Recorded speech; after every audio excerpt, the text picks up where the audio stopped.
Salut tout le monde, j'espère que vous allez bien les amis. On est parti pour une nouvelle vidéo, deuxième semaine de pré-saison côté merengue. Dans quelques jours, le groupe sera quasiment au complet et tout le monde prendra la direction des États-Unis pour effectuer donc cette tournée de pré-saison avec 4 matchs amicaux au programme pour les merengues. En tout cas aujourd'hui à Valdebebas, c'est la deuxième semaine de préparation qui démarre avec un entraînement déjà ce matin. On démarre avec une date les amis, il y a 9 ans, jour pour jour, Toni Kroos s'engageait du côté du Real Madrid contre la modique somme de 25 millions d'euros. Alors 25 millions d'euros il y a une dizaine d'années, c'était tout de même un transfert assez important. À l'heure actuelle, 25 millions d'euros, c'est presque rien en ce qui concerne le marché des transferts. Donc on aura une 10e année cette saison de Toni Kroos sous les couleurs du Real. Peut-être 11, on ne sait pas, hein, mais dans un an, on aura évidemment une nouvelle discussion sur l'avenir de Toni Kroos. En tout cas, en 9 ans du côté du Real, Toni Kroos a donc remporté 4 Ligues des Champions, 3 titres de champion d'Espagne, 3 Supercoupes d'Espagne, 3 Supercoupes d'Europe, 5 mondiales des clubs et 1 Coupe du Roi. Il l'a dit la semaine dernière, Toni. Il souhaite cette saison évidemment encore garnir son armoire à trophées et l'une de ses priorités est de reconquérir ce titre de champion d'Espagne. On continue les amis avec les 2-1 des quotidiens madrilènes. Marca et As, évidemment les 2-1 sont consacrés au sacre de Carlos Alcaraz après une finale exaltante hier entre le jeune espagnol et Novak Djokovic du côté de Wimbledon. Une finale qui s'est donc terminée en 5-7 pour le jeune espagnol, donc 3-7-2 pour le jeune espagnol. Carlos Alcaraz donc couronné hier dans la banlieue londonienne. En ce qui concerne le Real Madrid, en bas à gauche, une petite information qui concerne Camavinga. Un phénomène exceptionnel. Ensuite, on enchaîne avec la une du quotidien AS, et là aussi une qui est consacrée à Carlos Alcaraz. En ce qui concerne le Real, on a une petite information du côté du côté gauche du quotidien AS. Mbappé vuelve a trabajo. Mbappé est de retour à l'entraînement aujourd'hui du côté du Paris Saint-Germain. Alors pour le moment, ce matin, on n'a pas eu d'image de Kylian Mbappé. En tout cas, ce que l'on sait, c'est que d'ici à mardi, donc demain, le Paris Saint-Germain ne peut garantir à Xavi Simons que Mbappé et Neymar partiront.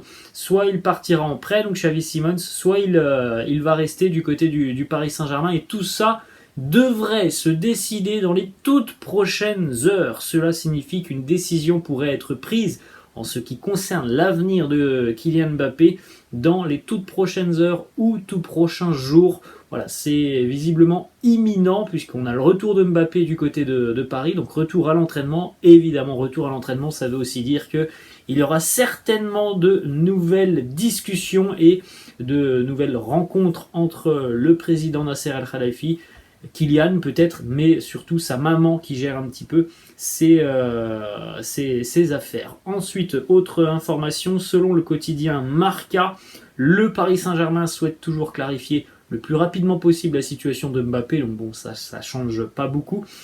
Normalement, il devrait donc voyager avec l'équipe du côté du Japon, puisque le Paris Saint-Germain, comme l'année dernière d'ailleurs, effectuera une tournée de pré-saison du côté de l'Asie.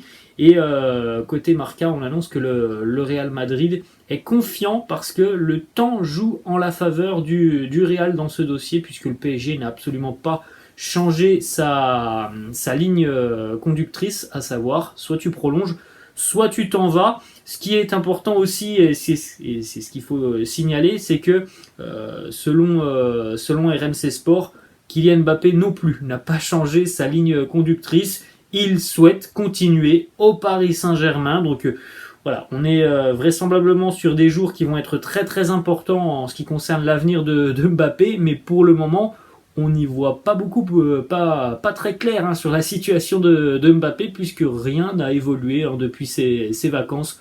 Le PSG lui demande de prolonger ou alors il sera vendu.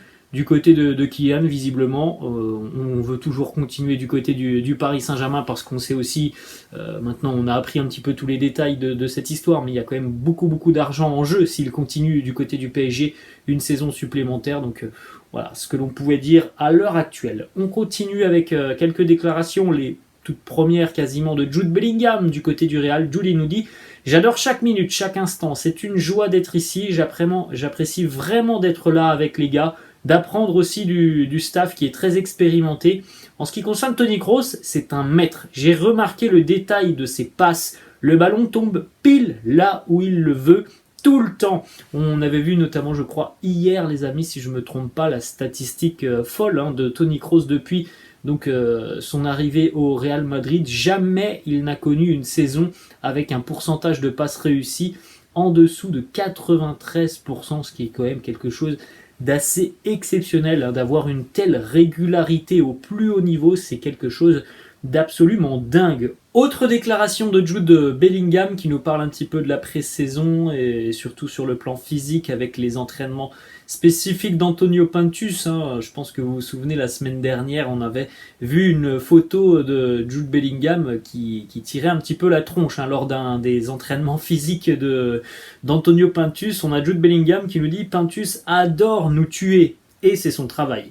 Mais oui, je l'aime, c'est un gars formidable, j'adore ça à la minute, à chaque instant, c'est une joie. J'apprécie vraiment d'être là avec les gars et d'apprendre. Difficile, les pré-saisons avec Antonio Pintus. On a une petite information, donc selon le quotidien El Larguero, Carlo Ancelotti souhaite changer son système, ça on en a parlé hier, tout simplement parce qu'il pense qu'à l'heure actuelle, il n'y a aucun joueur dans l'effectif du Real qui pourrait assumer le rôle que Karim Benzema assumait donc depuis quelques années, c'est-à-dire dos au but, mais aussi dans la surface de réparation, créateur, et qui participe énormément au jeu. De toute façon, il est vrai qu'on n'aura pas le même Real que sur les saisons passées. L'absence de Karim est quand même quelque chose qui va, à mon avis, changer un petit peu la donne, et c'est peut-être pour ça que Carlo envisage donc un autre système. On continue avec une information qui concerne le fiston de Zizou, en tout cas l'un de ses fistons, Théo, qui va prolonger son contrat avec le Real jusqu'en 2024.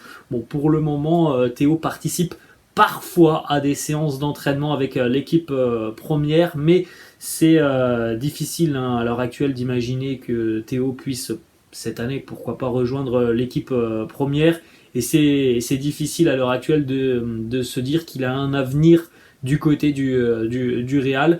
Pour le moment, voilà, il est toujours du côté de la Castilla et ça ne devrait pas changer cette saison. On termine avec une petite information, c'est un nouveau graphique, on en avait parlé.